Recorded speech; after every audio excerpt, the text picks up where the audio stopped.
Before we start this episode, I need to address Senate Bill 49.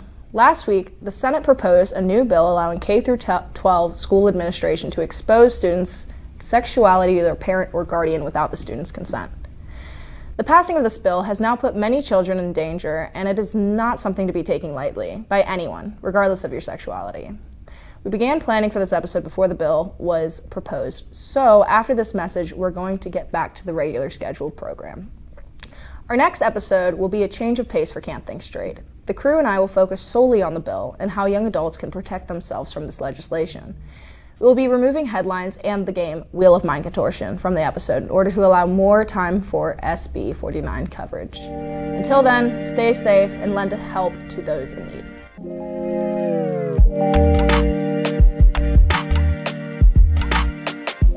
Welcome back to a new episode of Can't Think Straight. Today's episode will consist of a conglomeration of chaos while I try to ignore the fact that our rights have been stripped away once again. Either way, we've got the crash course, headlines, and an interview with App State's very own Sexuality and Gender Alliance group to tell us about some upcoming events they're hosting and how you can get involved.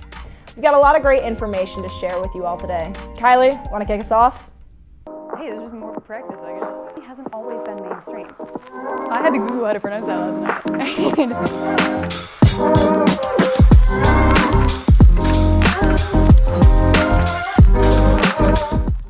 Hi, I'm Kylie Carner, and this is Crash Course Can't Think Straight, and today we're going to be discussing the HIV/AIDS crisis.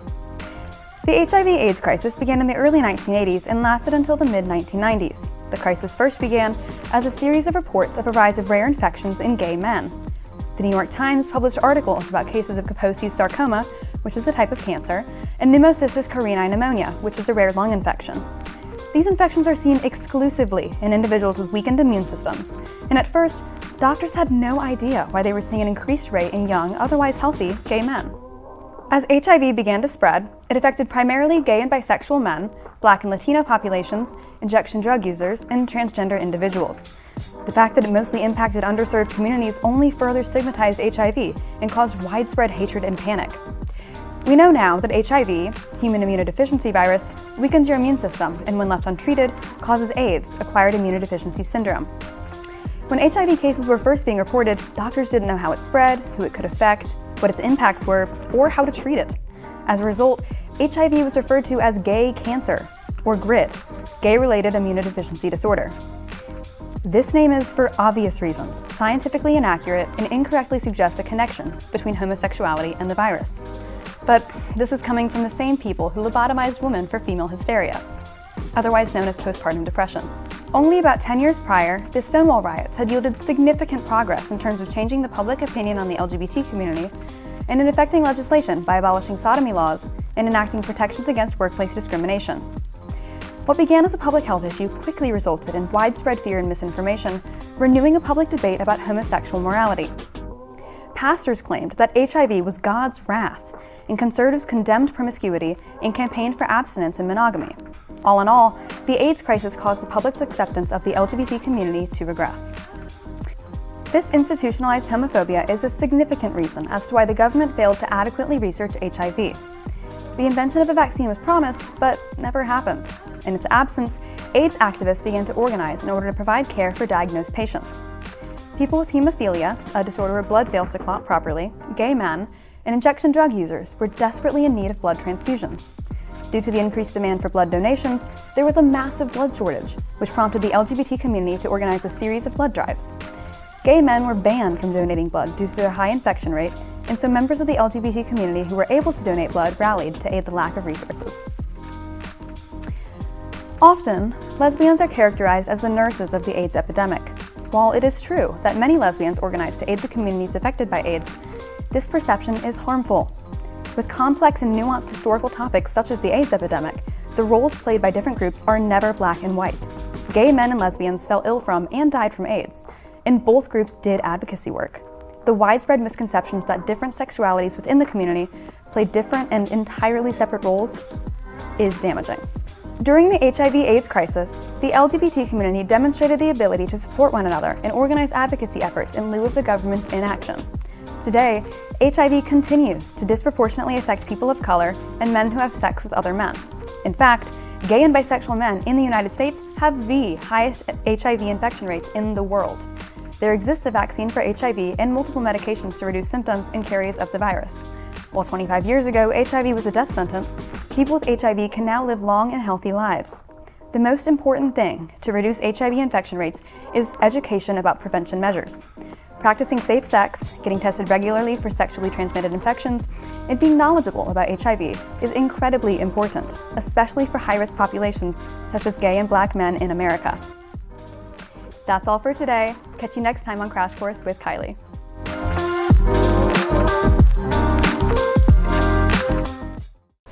When we come back, I'll be reading some headlines, so stick around.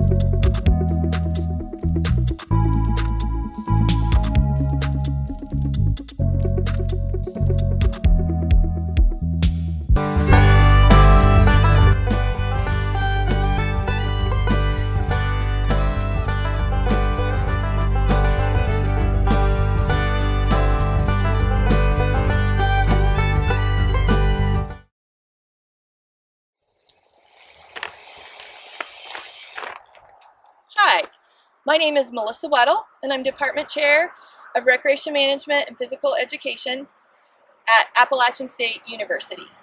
We offer 2 degree-granting programs, one in Recreation Management with a focus in Outdoor Experiential Education, Recreation and Park Management, and Commercial Recreation and Tourism. Our second degree-granting program in Health, Physical Education, and Coaching offers teacher certification for public schools in health and physical education. You can get a minor or certificate in coaching. We are the front porch to the Beaver College of Health Science, where our focus is on quality of life, wellness, and physical activity. We're located in the beautiful mountains of Boone, North Carolina, so come join us, check out our website, or take a class.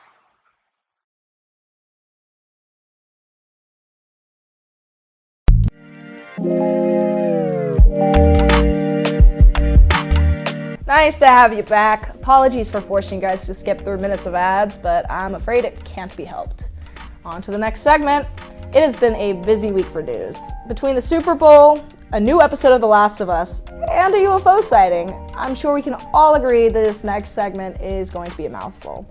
I apologize in advance for f***ing up my headlines, guys. China has clapped back at the American government, stating that more than 10 of our balloons have drifted into Chinese territory since 2022.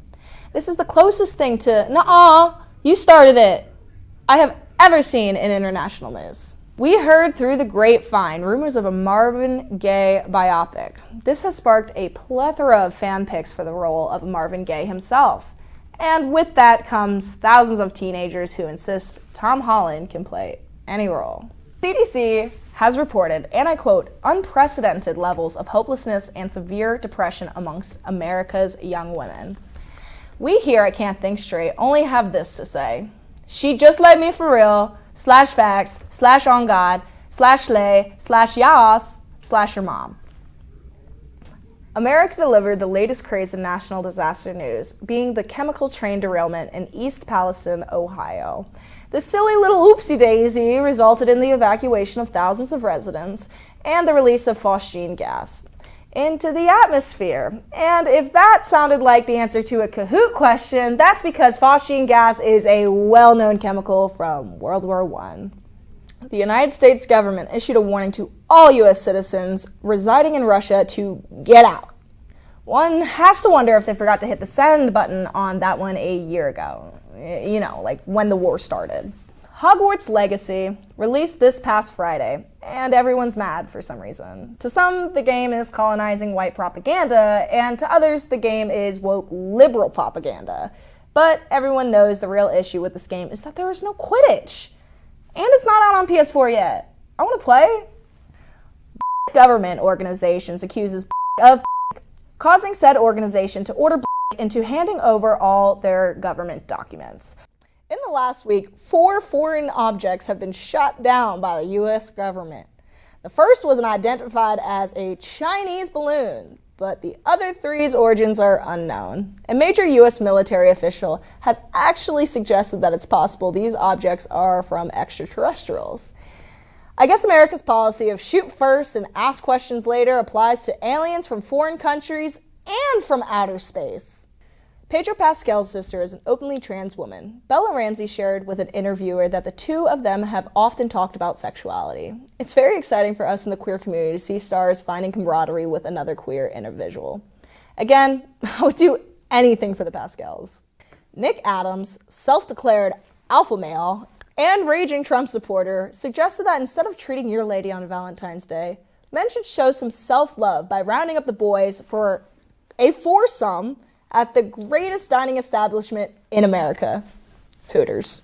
The dangers of AI have been widely discredited and ignored for the span of its technological history. But all it took was a homework bot to send American lawmakers into DEFCON 1, treating it like the new MK Ultra.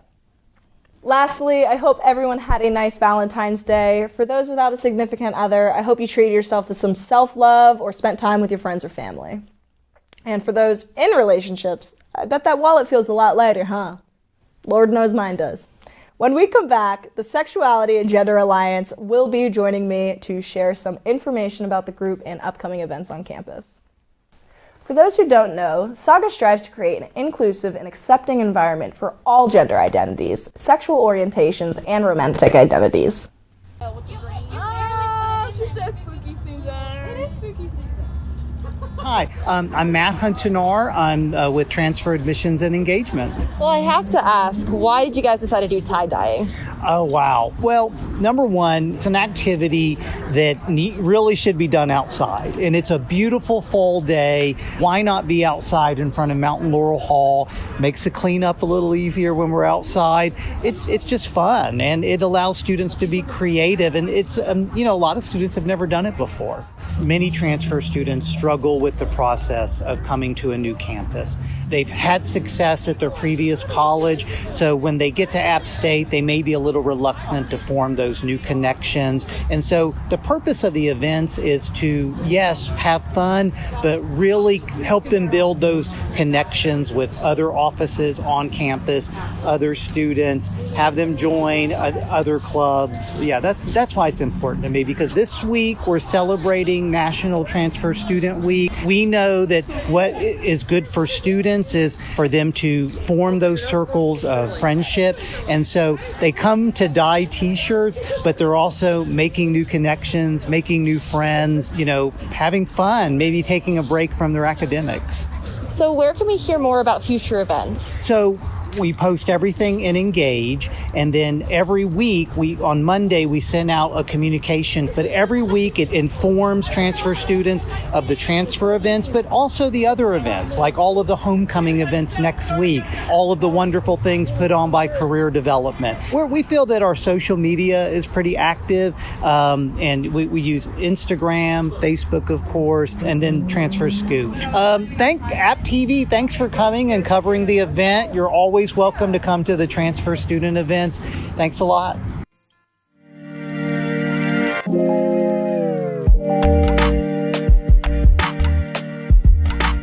My name is Jenna Dunning. I'm here with Owen Guth, and we are going to be talking a little bit about the Sexuality and Gender Alliance. Owen is the president of the group, and we're super glad to have you here today. How are you doing, Owen? I'm doing well today. It's been a nice Monday, good, nice rainy day. Yeah. So want to tell us a little bit about how you got involved with SAGA and what's your role? Yeah, I'd love to. So I'm the president of the Sexuality and Gender Alliance at App State, and that wasn't always my role. I came in as our public relations officer when I saw a little bit of lacking in the community engagement during COVID, right as we transitioned from being in person to online. Yeah. And so I offered my zero expertise in graphic design and public relations, and I said, I really care about this community. I really care about being a part of it too. I was a transfer student, so it was my first semester at App as well. and I wanted to be a part of it. And so I took it upon myself to insert myself into this organization, and so far it's been phenomenal. I've met so many amazing people. So many of them have graduated already, which is unfortunate. But I'm very grateful for all of the individuals I've met. Both members of the organization and previous leaders have been fantastic. Yeah, I think we do good work. Awesome.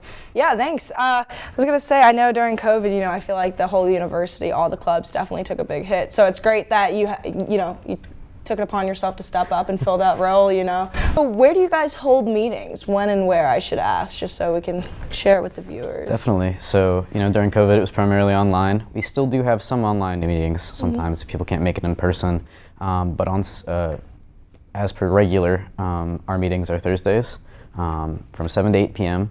in the Student Union. It's room 137A. Perfect. And what takes place at these meetings? Lots of things. So SAGA is kind of founded and operates under three pillars of values, and that would be both providing outreach, information resources to members of the LGBTQ plus community, as well as people who are curious and might want to get involved. Absolutely. In addition to that, we also provide educational meetings and resources, both, again, to those who are already members of the LGBTQ community, and then also providing that education to people who are either allies or just purely uneducated about the hardships that the community might face, or some of the wonderful successes that the community has had. Absolutely. In recent events. In addition to that, we also are a safe space and a brave space for members of the community to just be themselves and feel like they can be authentic and genuine and make friends and meet people. And so under those three pillars, we host lots of social meetings. We've had a couple game nights this semester, just genuinely building those connections and relationships. But we also bring in speakers that are more knowledgeable on topics that I might not necessarily have experience with or could speak on. And we also host community events that I think we're really proud of. We've done a couple really successful drag shows in the past. I've heard, yeah. Made lots of those friends. seem to be the talk of the town, man. They're fantastic. Yeah. Our last event, the Carnival Drag Show we did last semester, very successful and a lot of fun. I mean, I personally had a lot of fun playing the carnival games and winning some prizes. Lots of fun stuff going on. Good stuff. Yeah, that's awesome. So I wanted to touch on, you said it was a safe place and a brave place. Now I've heard the word or the term safe place quite often, but brave place, that is new. How would you define that? Yeah, so sometimes safe spaces aren't available because we have to broach those really difficult topics, which especially is an issue within the queer community and a lot of the injustices that queer people face. And we also, as a group, kind of have to take this queer approach, which is a little more radical, a little more about activism. And so that's where the brave space comes in, really, where we can talk about these really tough topics and feel like we can be genuine and authentic and discuss these hard things without unnecessary amounts of boundaries, because sometimes you just can't provide those. And we're lucky when we can, and we can provide those safe spaces for people to be just truly joyous and happy. But sometimes you do have to be brave in talking about those really tough issues. And so providing a platform for that and some guidelines of how to do that in a way that is productive more than anything. I feel like that's so important. I often always think of how like with Can't Think Straight, how we can help the community and stuff like that. And our next episode is going to be a lot about the new bill, which is one of those situations where you need a brave place. And I like to make the show lighthearted and fun, but I know that's going to be a difficult thing to talk about. And I can only imagine how SAGA will deal with that. So. It's definitely, I feel like that's something that I will probably use in my vocabulary now, brave space. I love that. I certainly didn't coin it, but I'm happy to utilize it when I can. I was going to say, but you know what? You lended the knowledge, so in my brain you did. Right. But do you guys work at all with the Henderson Center? We do. So personally, I'm a volunteer for the Henderson Springs LGBT Center. Cool. I do a lot of work with their leadership team as well. Nice. It's kind of tradition for the SAGA president to be very active with the Henderson Springs LGBT Center and their leadership staff. And so I've got a couple of events coming up purely with the LGBT Center, some social events, some not. but we try to work really closely with the events that they're having, either just as individuals or as an organization. We've got Queer Prom coming up in April. Woohoo! SAGA will be initiating and facilitating the drag show there, as we've done in the past, which has been a really great experience for sure. Yeah. And in addition to that, there's a Cookies, Cocoa, and Queers, which is a LGBT center event, not SAGA related, but I will be running those meetings. Awesome. And so I get to be even more a part of the community here at Appalachian, and I spend an hour a week volunteering as a desk shifter there. So always feel free to come and say hi. Absolutely. I was going to say, yeah, I always love the people at the Henderson Center. They're all so friendly. Yeah, some wonderful people in there. Yeah, absolutely. My last question for you, since you kind of covered what events you have coming up, so thanks. My last question would be, let's see, and I've lost it. Hold on, it'll come to me. There it is. How do people get in touch with you? How do people get in touch with me? Lots of different ways. We have social media. We've got Instagram, Facebook, Twitter. Perfect, yeah. All SAGA App State. We've also got an Engage page. I'm trying to use Engage a lot more this semester. And in addition to that, email, sagaappstate@gmail.com. We'd be happy to talk to you. Sounds good. Well, thank you so much. It was great having you here, and thanks for all the hard work you do. The community appreciates it. We're happy to be here. I'm happy to represent SAGA. Thank you.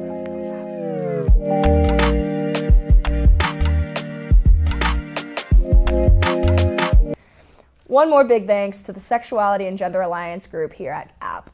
Check out their Instagram for more upcoming events and information on the organization. When we come back, we'll be closing out with a good old round of Wheel of Mind Contortion with one of our new members, Macaulay.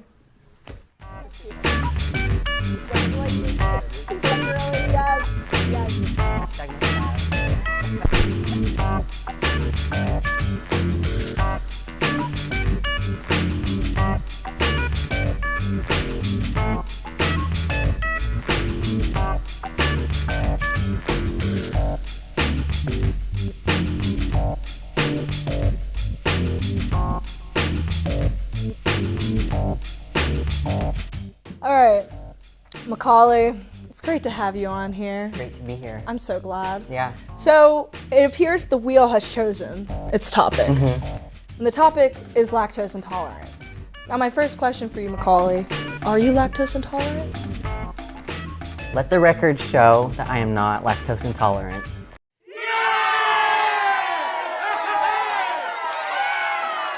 I'm impressed. Yeah, are you? I mean, I would like to argue I'm not because I just, but I am.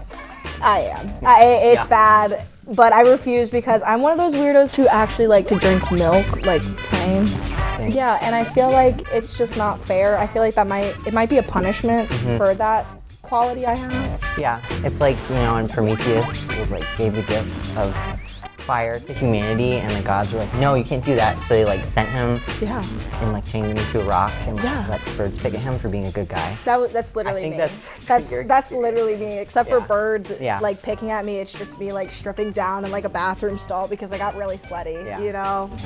Yeah, no, it's bad. You know, it's rough out here. But I also heard that like everybody is a little lactose intolerant. Yeah. You know, because we're supposed to, like, we're like the only mammals, I think, that continue to drink milk after like we wean off our mother or something. So I mean, what are your opinions on that? Do you think that's some BS, or do you think that's the truth? I think it is rooted in some level of scientific accuracy, because when you like compare the maps of where people drink milk and you compare them to the maps of where humanity originated in Africa, right? Wherever in Africa, you know, part of Africa. Yeah. Like you look at them and like you can see that the further out that humanity spread and the more that decided to consume more milk, the less lactose intolerant people are. It's true. Yeah. You know, I'm wondering if we built up a tolerance rather than an intolerance, and that people like me are just cursed. You know, it's just God smiting us for, you know, trying to live out our good life, like build up calcium. Exactly. You know, and I have to say, I've only broken a bone once. Have you broken any bones? Never broken a bone in my life. See? Lactose intolerance, And everybody. The interesting thing is that my sister's lactose intolerant, my brother's lactose intolerant, my other brother is lactose intolerant. My mom is like, Wow. it just skipped me. Totally skipped you. Well, I am rather envious. Yeah. Actually. Yeah, because I really love cheese. That's honestly where I go wrong the most. You know, like I guess I could go without milk, but at the end of the day, like I'm not gonna lie, I don't like almond milk. I don't like oat milk. You don't like oat milk? I don't like oat I feel like most people who don't like plant milks do like oat milk. So that's interesting. I know. It just, both of them leave a film in my mouth, and I'm just, I'd rather just eat like Reese's Puffs, you know, for that. Yeah. It's just, I don't know. Maybe if you put like almond milk or oat milk in the bowl with the Reese's Puffs, Yeah. do you think they'll cancel each other out? Because you can always tell that you're not drinking real milk. Like, I used to only drink plant milks. And in my brain, I convinced myself that it was the same experience. Right. But it's not. It's not. Cereal is not designed to be eaten with plant milk. It just wasn't, you know? I mean, at that point, eat a damn salad, Yeah. right? It's plants. You're eating plants. We're not herbivores. Makes no sense. I'm sorry to the vegan and vegetarian community.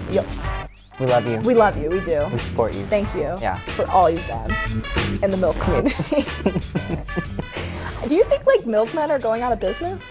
Yeah. They must be. I ain't seen a milkman have not. since the 1920s. I remember like researching into like the milk delivery business a while ago. 'Cause I was Yeah. like, what if I got a milk subscription? Yes. And I didn't know they had those. yeah, and like I found a website and they didn't even deliver to my area.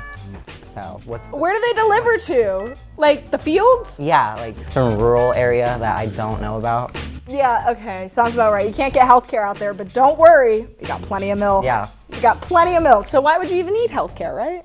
You got milk, it gives you calcium. You got calcium, Protein. You got milk. Yeah, it got milk. Sponsor us. Sponsor us, please. Yeah, I don't know. I feel like we just, you know, I kind of wish that I wasn't lactose intolerant. I know too many people who are. It's honestly, it's an epidemic. It's an epidemic. It's growing, and I don't know. I feel like we should address it. You know, We need to come up with a way to stop it.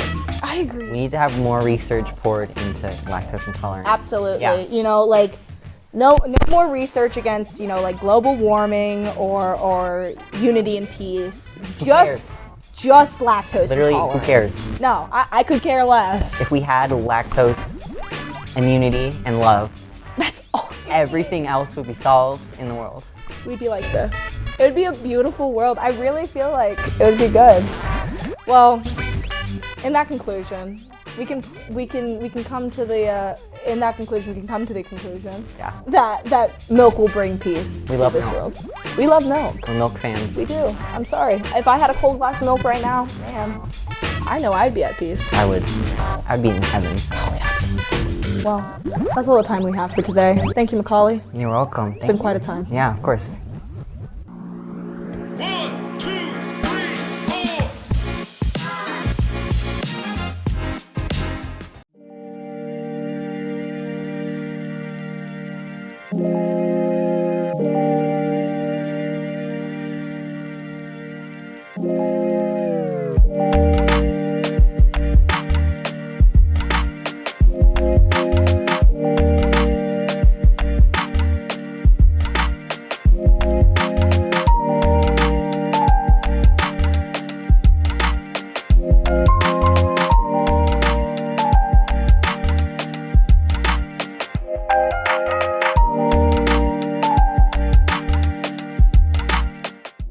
Life is a journey. We're told that there are mountains and valleys before us. A mountaineer trudges through. Where others see an obstacle, a mountaineer sees an opportunity. A mountaineer climbs tomorrow's mountains today. So what is a mountaineer? A mountaineer is you.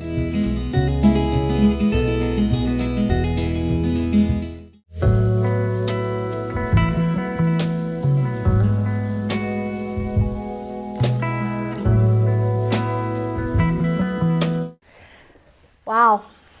And that concludes the second episode of Season 4. It's been a great episode, and I hope you all enjoyed some lighthearted content with the Can't Think Straight crew. As a reminder, our next episode will take a much more serious tone. I recommend helping those who are struggling during this time, and please take care of yourselves. Thank you guys for watching. Until next time.